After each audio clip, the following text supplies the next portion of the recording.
Bonjour les amis, on continue avec Matthieu chapitre 11, les versets 25 à 27. En ce temps-là, Jésus prit la parole et dit « Je te loue, Père, Seigneur du ciel et de la terre, d'avoir caché cela aux sages et aux intelligents, et de l'avoir révélé aux tout-petits. Oui, Père, c'est ainsi que tu en as disposé dans ta bienveillance. Tout m'a été remis par mon Père. Nul ne connaît le Fils si ce n'est le Père, et nul ne connaît le Père si ce n'est le Fils, et celui à qui le Fils veut bien le révéler. » C'est amusant, on aurait dit du Saint-Jean. Hein. Je ne sais pas si vous avez remarqué, mais l'histoire du Père, le Fils, qui veut bien. Bon, voilà. Alors, pour lire ce truc-là, en fait, il faut connaître un peu le livre de Daniel, qui est un petit prophète. Alors, c'est amusant cette histoire, pourquoi? Parce que Daniel est un exilé judéen du temps de l'invasion par les Babyloniens, c'est-à-dire par Nabuchodonosor. D'accord? Il fait partie des gens qui ont été pris et emmenés en exil à Babylone. Il est en prison avec ses copains, qui sont ses frères ou ses cousins, je ne sais pas.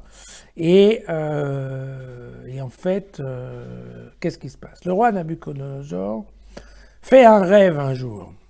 Et il a du mal à comprendre ce que veut dire son rêve. Vous savez qu'à l'époque, en effet, les types, ils rêvaient la nuit. Ils se disaient, oh là là, oh, mon Dieu, qu'est-ce que ça veut dire? Est-ce que c'est Dieu qui me parle? Qu'est-ce que je dois faire? Et tout ça. Bon, voilà. Et donc, il va voir, le roi appelle un certain nombre de sages qui sont connus et rémunérés. On dirait aussi un certain nombre de prophètes. En leur disant, écoutez, voilà, j'ai eu un rêve, mais à vous de me dire quel était ce rêve. C'est un bon test. Et puis de m'expliquer ce que ça voulait dire. Bon, évidemment, qu'est-ce qui se passe? À la fin, voilà, les sages lui disent, raconte-nous ton rêve, nous, on va te dire ce que ça veut dire. Et Nabuchodonosor dit, non, non, non, je sais que vous me disiez quel est mon rêve, parce que sinon c'est trop facile. Et évidemment, aucun sage n'y arrive, il se retrouve en prison avec un bourreau, et alors, je ne sais pas trop exactement comment ça se passe, mais Daniel parle avec le bourreau, il dit, mais comment ça se fait que les sages, ils arrivent ici en prison? Et le bourreau lui explique ce qui se passe. Et alors, Daniel va retrouver ses frères dans la cellule et ils disent, écoute, il faut qu'on prie Dieu pour qu'il nous donne la solution.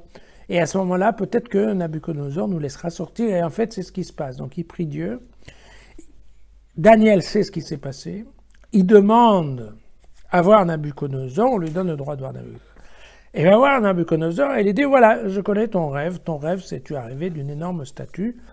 Il y avait la tête en or, il y avait la poitrine en argent, le ventre était en bronze, les jambes étaient en fer, et les pieds, c'était un mélange de fer et de céramique. Et ce que tu as rêvé, c'est qu'en fait, il y a une pierre qui avait été jetée sur la statue, elle est tombée au niveau de la céramique du pied, le pied s'est fragmenté, et toute la statue s'est effondrée. Voilà ce que tu as rêvé. Alors, qu'est-ce que ça veut dire ? C'est vachement simple. Ce que ça veut dire, c'est que la tête en or, c'est toi.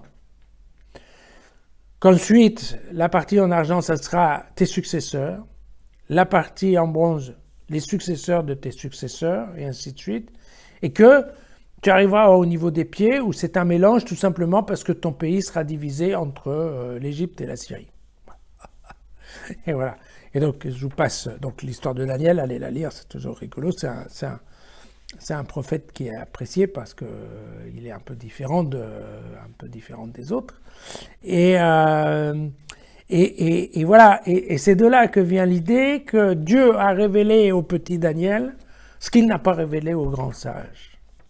Et c'est exactement ce qu'on retrouve dans cet évangile. C'est ainsi que les petits disciples, vous avez vu, Matthieu les appelle les petits disciples vont pouvoir apprendre et révéler de grandes choses que les sages, les scribes, les prêtres, les pharisiens, en fait, eux ne comprendront jamais.